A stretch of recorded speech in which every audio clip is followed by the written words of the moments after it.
My son hadn't spoken more than a few words to me in 3 weeks, and last night I found a fully packed backpack hidden under his bed. It started small. Eli is 14, and one Saturday I noticed he'd sold his entire Lego collection online, stuff he'd been building since he was 6. Going for that startup money, huh? I joked, nudging him. He shoved his laptop shut so hard I thought he'd crack the screen. Just leave me alone, he snapped, and disappeared into his room for the rest of the day. I figured it was a phase. 14-year-olds get weird about their stuff, right? But then he started mowing 3 neighbors' lawns every week, picking up bottles for the deposit money, skipping the snack bar at school to save the cash his grandma gave him. When I asked what he was saving for, he just said nothing and walked away. The following weekend, I asked if he wanted to come to the cabin with me like we used to every summer. Can't. I'm busy, he said, eyes glued to his phone, screen angled away from me like it was a state secret. Before I could push back, my phone buzzed. An email from his math teacher. Eli's grades had dropped 2 full letters in a month. If it continued, he'd need a summer intervention program. I went to the school the next day. His teacher looked tired when she saw me. He's a good kid, Mr. Daniels, but lately he's somewhere else entirely. Always on his phone during class, looking at bus schedules, maps, that kind of thing. I assumed maybe he's planning something with friends, but he doesn't really talk to anyone anymore either. Bus schedules, maps. My stomach dropped. That night, after he fell asleep, I went into his room. I told myself I was just checking on him, but really, I went straight for his backpack. Tucked in the front pocket was a spiral notebook with the plan written across the cover in thick marker.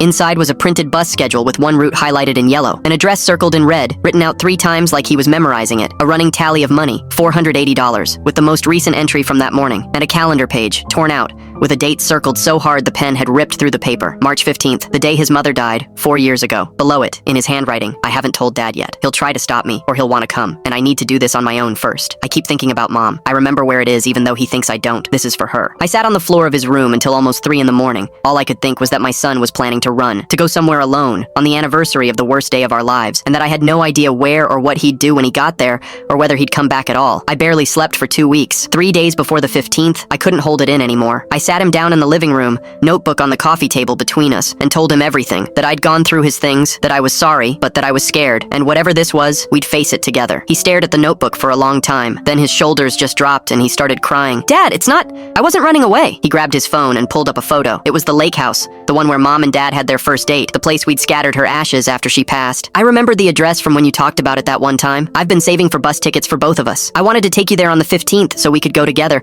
without you having to plan it or be sad about planning it. I wanted it to be a surprise, for you and for her. I pulled him into a hug so tight he laughed through his tears. 3 days later, we took that bus together, just the 2 of us, and stood by the water where she used to love watching the sunset. Your mom would have loved this, I told him. I know, he said. That's why I did it. Kodka ku habunishig kodnin misa kodnag.